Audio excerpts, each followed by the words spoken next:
Hello everyone, myself Heli Mehta, working as an assistant professor in Computer Engineering Department at Mahatma Gandhi Institute of Technical Education and Research Center, Navsari. Our subject is computer network. Our unit is fifth, that is data link layer. Data link layer performs the most reliable node-to-node delivery of data. As in previous lecture, we see the OSI reference model in which we see the data link layer. At data link layer, the delivery of data are from node to node. It forms the frames from the packet that are received from the network layer and gives it to physical layer. As I explained in the diagram of OSI reference model, the data at a data link layer came from the network layer and it is in the packet form. Okay, and the at data link layer it is converted into the frames, and these frames are given to the physical layer. It also synchronizes the information which is to be transmitted over the data. So data synchronization is the functionality of data link layer. Error controlling is easily done. The encoded data are then passed to the physical layer. So the data link layer take the data from the network layer and it passes the data to the physical layer. Error detection bits are used by the data link layer. It also corrects the error. So error correction and error detection is performed at the data link layer. Outgoing messages are assembled into frames. Then the system waits for the acknowledgement to be received after the transmission. It is reliable to send the message. Okay, so we have a one sender and one receiver. Okay, frames are sent to the receiver, and after at the receiver side, when receiver receive the data, the acknowledgement is sent to the sender. So it is the reliable to send the message. See here, the data link layer takes the packet it gets from the network layer and encapsulates them into the frame for the transmission. Each frames contain a frame header, a payload field for the holding the packet, and the frame teller. Okay, so as I explained earlier, data came from the network layer and it is in the form of packets. Okay, now at data link layer, the data are encapsulated into the frames. Okay, and these frames are sent to the physical layer. See here in the diagram we have a concept of frame. See here, frame contains the header, the payload field means the data to be sent, and this is the trailer. This is the structure of frame. Okay, so packets are coming from the network layer. It is converted into the frame at the data link layer, and these frame are sent to the physical layer. So data link layer, in data link layer, frames contain the frame header. This is the header. Then payload field for the holding the packet. So payload field hold the packets which is arrived from the network layer, and here it is the trailer. This is the structure of frame. Okay, so at data link layer, the data link layer transforms the physical layers, a row transmission facility, to a link responsible for node to node communication. So remember the data link layer transfer the data from node to node. Okay, it specifies the responsibility of the data link layer include framing, addressing, flow control, error control, and media access. These are the functionality of the data link layer. See the diagram, it is at the receiver side. At the receiver side, the physical layer gives the data to the data link layer, and the data link layer gives data to the network layer. See here, the functionality of the data link layer are packetizing, flow control, media access control, addressing, and error control. Now most important part is functions of data link layer. So functions of data link layers are: first is framing, physical addressing, flow control, error control, and access control. So what is framing? The framing means frames are the stream of bits received from the network layer into manageable data unit. So frames are the a combination of bits. This division of stream of bits is done by data link layer. Next is physical addressing. The data link layer adds a header to a frame in order to define physical address of the sender and receiver of the frame. As I explained here, here frame contains the header. Okay, so in header it contains the address of sender or receiver of the frame. Okay, if the frames are to be distributed to different system on the network. Clear? Now, so remember this header contains the address of sender and receiver. Next is flow control. A flow control mechanism is to avoid a fast transmission from running a slow receiver by buffering the extra bit is provided by the flow control. Okay, suppose we have a sender and receiver. Okay, sender send data very fast. Okay, first transmission from at the sender side, and receiver is receiving data very slow. Okay, then we have to buffer the extra bit. This is the flow control. Next is error control. Error control is achieved by adding a trailer at the end of the frame. The duplication of frames are also prevented by using this mechanism. So to avoid the errors, we are adding the trailer as I explained here. This is the trailer at the frame. Okay, so payload field means our original data, that is in the form of packet. Header means address, and we are adding the trailer for error control. Next is access control. Protocols of this layer determine which of the devices has control over the link at given time when two or more devices are connected to the same link. Okay, so at same link multiple devices are connected. Okay, at that time we have to control the access over network. These are the functionality of data link layer, that is framing, physical addressing, flow control, error control and access control. Now data link layer design issue. This is the most important. So first is services provided to the network layer. Okay, at the receiver side data link layer provide the service to the network layer. Next is framing, third is error control and fourth is flow control. Okay, so services are provided to the network layer. The network layer wants to be able to send packets to its neighbor without worrying about the details of getting it there in a one piece. Okay, so services provided to the network layer by the data link layer. Next is framing. Group the physical layer bit stream into unit called frame. Okay, so frame is the group of bit streams. The frames are nothing more than packets or messages. By conversion we use term frames when we are using the data link layer. Okay, so frame is nothing but the bit streams. Okay, next is error control. Senders checksum the frame and transmit the checksum together with the data. Receiver recomputes the checksum and compares it with the received value. So for the error control we use the checksum method. We will see it in detail after. Flow control is prevent a fast sender from overwhelming a slow receiver. So at flow control the concept is sender is sending the data very fast and receivers are receiving very slow. To avoid that, flow control is necessary. Okay, so these four are the design issue of data link layer. We will see one by one in detail. That is services provided to the network layer. Next is framing, third is error control and fourth is flow control. So first is services provided to the network layer. The functions of the data link layer is to provide the services to the network layer. Okay, clear? The principal service is transferring data from the network layer on the source machine to network layer on the destination machine. So remember that the data are sent from source machine to destination machine. The data link layer can be designed to offer various services. Okay, the actual services offer can be vary from system to system. So it is depends on the system. Three responsible possibilities are they commonly provided are unacknowledged connectionless services, second is acknowledged connectionless services, and third is acknowledged connection oriented services. So first is unacknowledged connectionless services.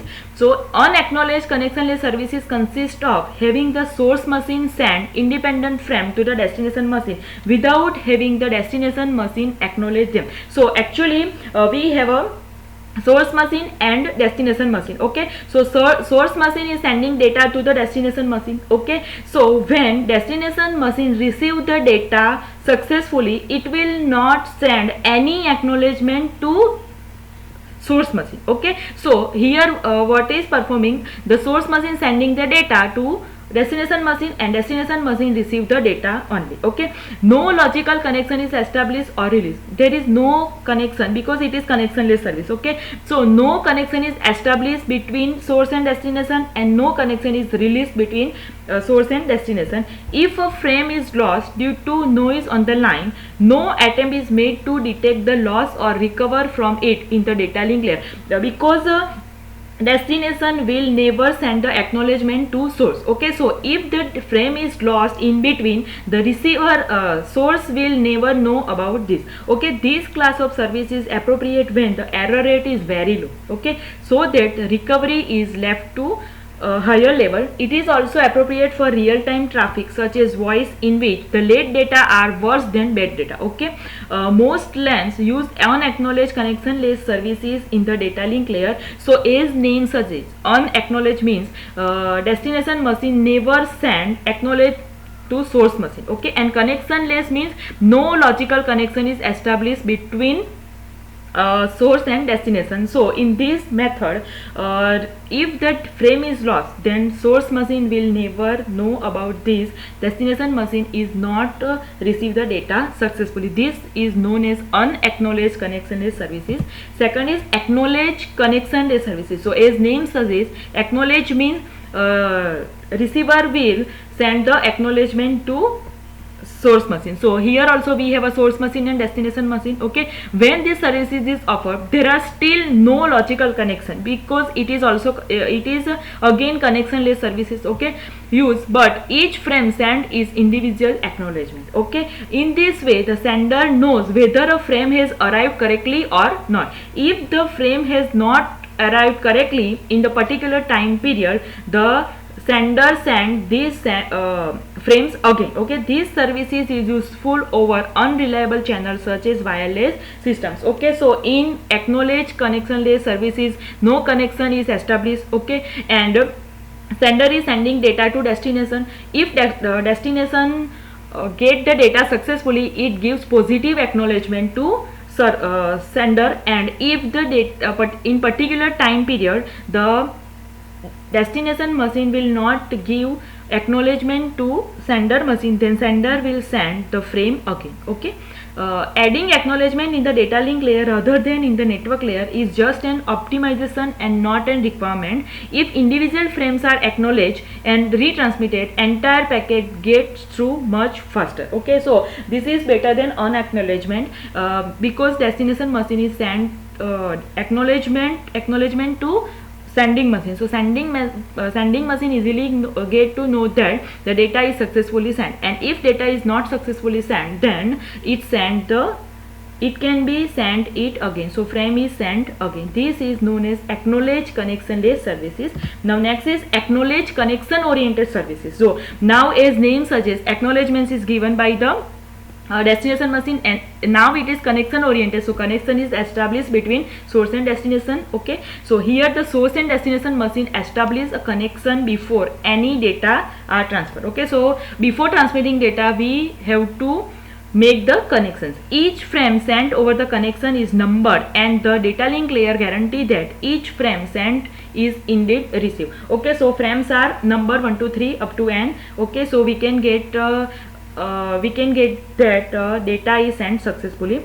It guarantees furthermore that each frame is received exactly once in the right order. Okay, so it is sent according to numbering. Okay, when the connection oriented services is used, transfer goes through 3 distinct phases. So first is connection is established between source and destination. Okay, in second phase one or more frames are transmitted. Okay, and in third and final phase the connection is released. Okay, so remember this, it is connection oriented services. So there are 3 phases. First is connection is established, second is frames are transmitted, and third is connection is released. Okay, and as name suggests, it is acknowledged. So destination machine gives acknowledgement to source machine. Here we are sending our frames are in the numbering system. Okay, so this is the acknowledged connection oriented services.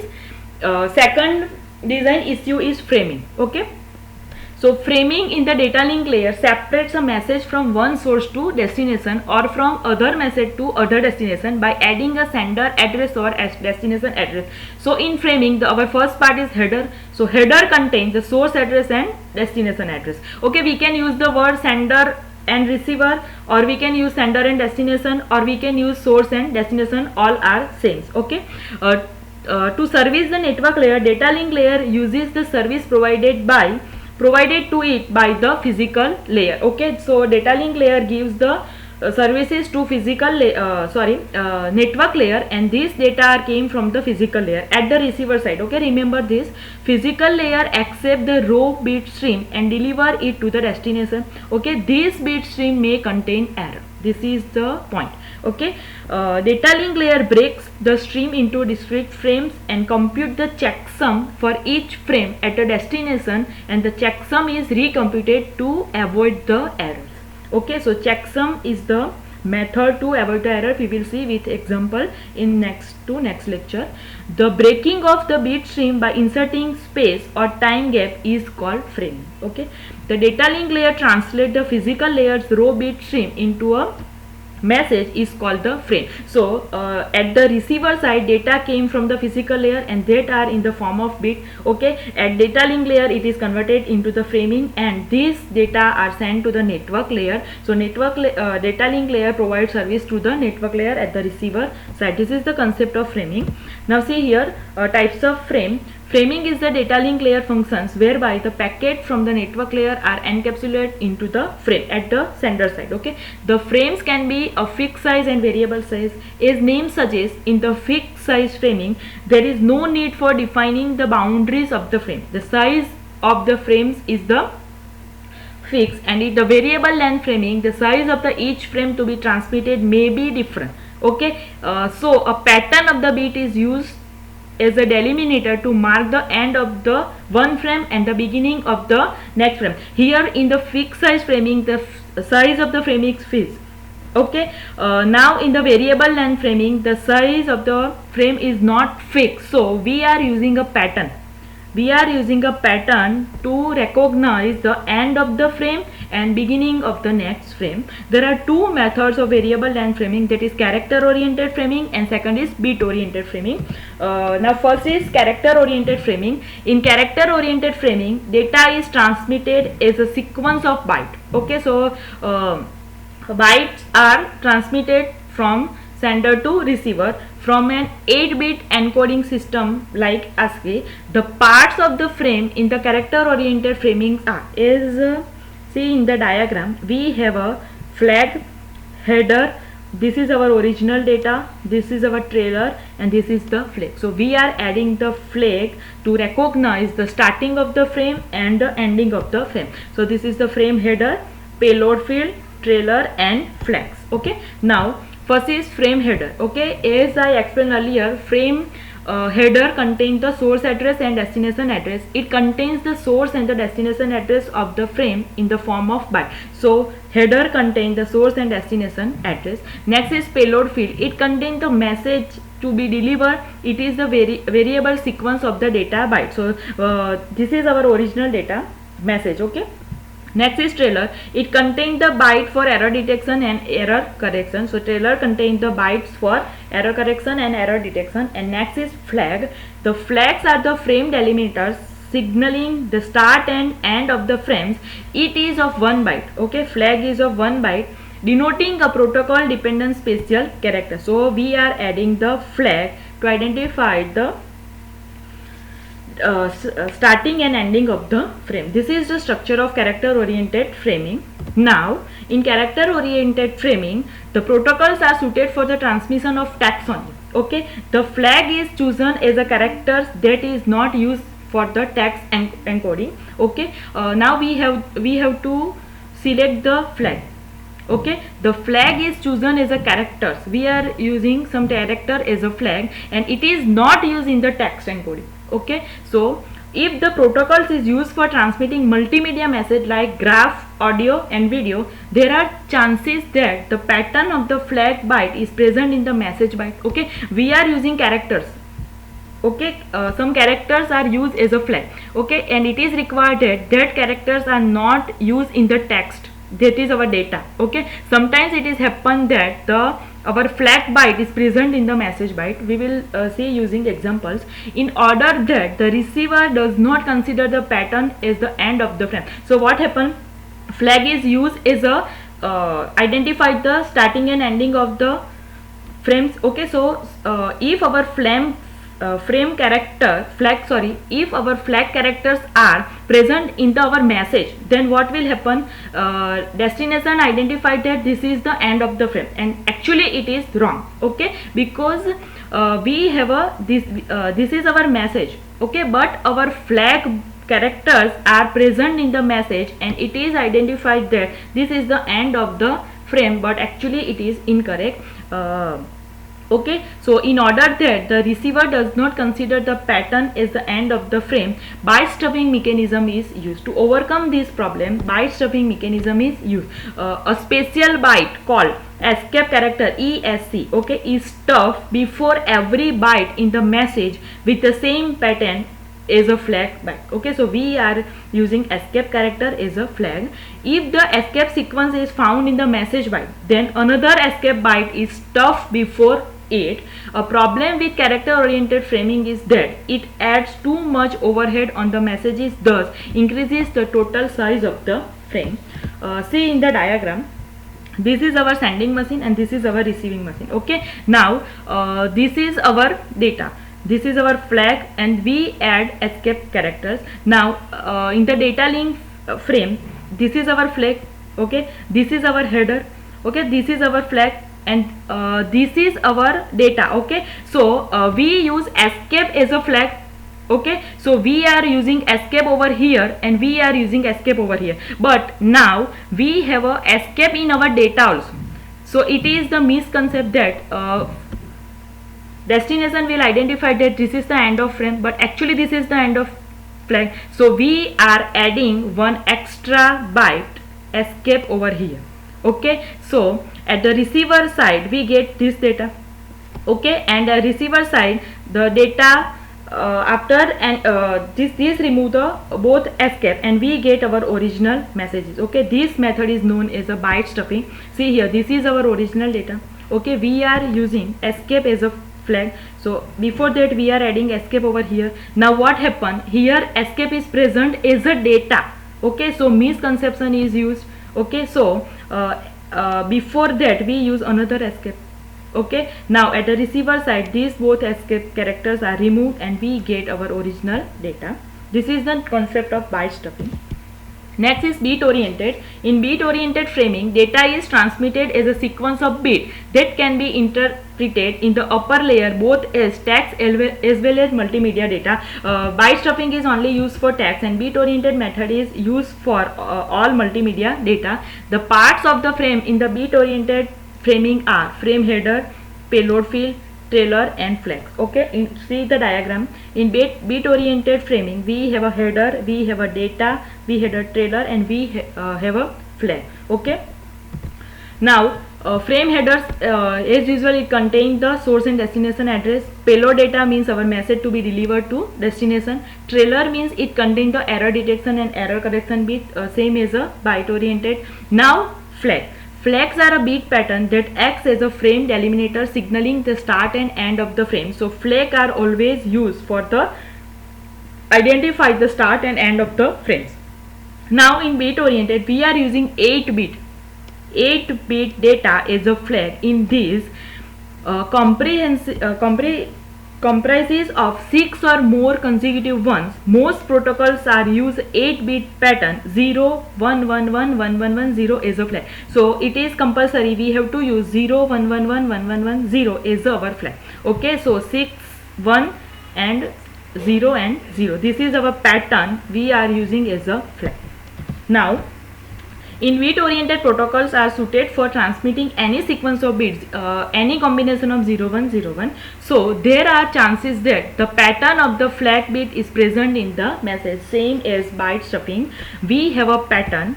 This is our flag 0 1 1 1 1 1 1 0. Now we are sending the message in the form of 0 1 0 1. Okay, so it is possible that this pattern is available in our message, and if this pattern is available in our message then the destination is identified, this is the end of flag. Actually it is incorrect. Okay, so what I am telling, this is we are sending these frames. Okay, now when we find this flag we can identify that this is the starting of frame, and again when we find find this flag, we can identify that this is our end of the frame. But what happen if 011110001 is available in the message?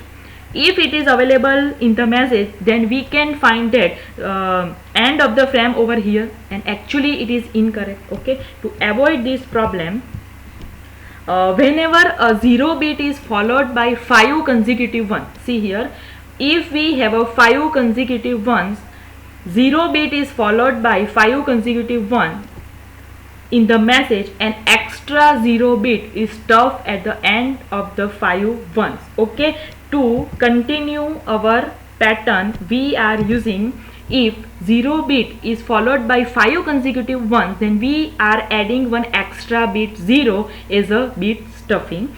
When the receiver receives the message, it removes the stuffed 0 after each sequence of 5 ones. Then unstuffed message is then sent to the upper layer. So original message is sent to the upper layer. See here, we have a, this is our data. Okay, so 0 1 1 0 1 1 1 1 1 1 1 1 1 1 1 1 1 1 1 1 0 0 1 0. So what happened? Now we are adding stuff bit. So 0 is remain 0, 1 1 0. Now we have a 5 consecutive ones. Okay, so 1 1 1 1 1. So after 5 consecutive ones, we are adding 0. Okay, now after 5, 1 2 3 4 5. Now here again we have a again 5 bits, that is 1 2 3 4 5. So after that 5 bit, we are again adding 0. Okay, after that again we have a 5 bit, 1 2 3 4 5. So after that we are adding that 1 1 1 1 1, we adding 0. Okay, after that we have a 1 0 0 1 0 1 0 0 1 0. So in the original diagram, 3 times we are finding the 5 consecutive ones. See here, 1 1 1 1 1, after that 1 1 1 1 1, and after that 1 1 1 1 1. So after all 5 consecutive 1, we are adding 0 0 and 0, that is known as stuff bit. Okay, and at the receiver side, when we get the this data, the receiver remove that stuff bit and we get the original data. Okay, now next is third is error control. That is the functionality of data link layer. The error control is concerned with the ensuring that all frames are eventually delivered to a destination. How? 3 items are required. So to remove the error control, we use acknowledgement, second is timer, and third is sequence number. So what is acknowledgement? As I explained earlier, reliable delivery is achieved with the acknowledgement, with the retransmission. Okay, whereby the receiver returns a special acknowledgement frame to the sender indicating the correct receipt of the frame. Okay, so we have a sender and we have a receiver. Sender send data to the receiver, and when receiver get the data successfully, the receiver give acknowledgement to sender. So sender came to know that data is successfully sent. Okay, in some system, the receiver also returns a negative acknowledgement for incorrectly received the frames. Okay, so if the data is not correctly received, the receiver sent a negative acknowledgement to the sender. So this is nothing more than a hint to the sender so that it can retransmit a frame right away without waiting for the timer to expire. Okay, so if sender send the acknowledgement, negative acknowledgement, then it send the data again. Okay, so this is the concept of acknowledgement. Now second is the timer. One problem that simple acknowledgement and negative acknowledgement schemes fail to address is recovering from a frame that is lost. Now what happen if acknowledgement and negative acknowledgement is lost? Okay, suppose two possibilities are there. Sender send the data to receiver and receiver send the data successfully, then it gives the positive acknowledgement, and if data is not sent correctly, then it gives the negative acknowledgement to receiver. Okay, so if acknowledgement is successfully received, then retransmission is performed if negative acknowledgement is there. But what happen if acknowledgement or negative acknowledgement is lost between? Okay, at that time we set a timer at the sending side, and if in the particular time interval, if acknowledgement is not received, then sender send the data again. Then this is known as retransmission of the frame. Now next is sequence number. The retransmission introduced the possibility of the duplicate frames. Okay, it is possible that data is sent successfully, and because of some problem in acknowledgement, the sender send again this data, then it is possible that duplication is performed at the receiver side. Okay, to avoid the duplication, we are adding sequence number add to each frames. Okay, so that a receiver can distinguish between the new frame and old copy. So at the receiver side there is no possibility of duplications. Okay, using sequence number we can avoid the duplication. So this is known as the error control. Now next is fourth is flow control.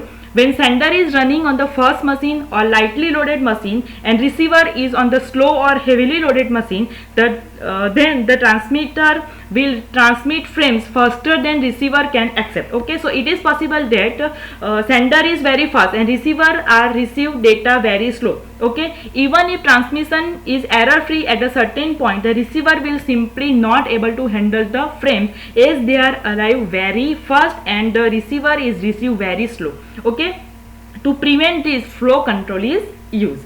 The flow control deal with throttling the speed of the sender to match that of the receiver. Okay, so here we have a two possibility, that is feedback based flow control and second is rate based flow control. The actually problem is sender is sending data very fast and receiver is receive data very slow. Okay, so receiver is not able to handle the all received frames. So two approaches are there, that is feedback based flow control and second is rate based flow control. So first is feedback based flow control. In feedback based flow control, the receiver send back information to the sender, giving it permission to send more data or at least telling the sender how the receiver is doing. Okay, so in feedback based flow control, as name suggests, receiver is giving the feedback. Okay, after getting the message from receiver, the sender will send more data so that the sender will know that the receiver is receiving data successfully. So feedback is given by receiver. Okay, and second is rate based flow control, means the protocol has a built-in mechanism that limits the rate of the sending frames. Okay, so senders can send data in particular rate. Okay, so at the receiver side it is not overflowing. So these two mechanisms are used for the flow control. So we have a 4 design issue, that is services provided to network layer, second is framing, third is error control and fourth is flow control. Thank you.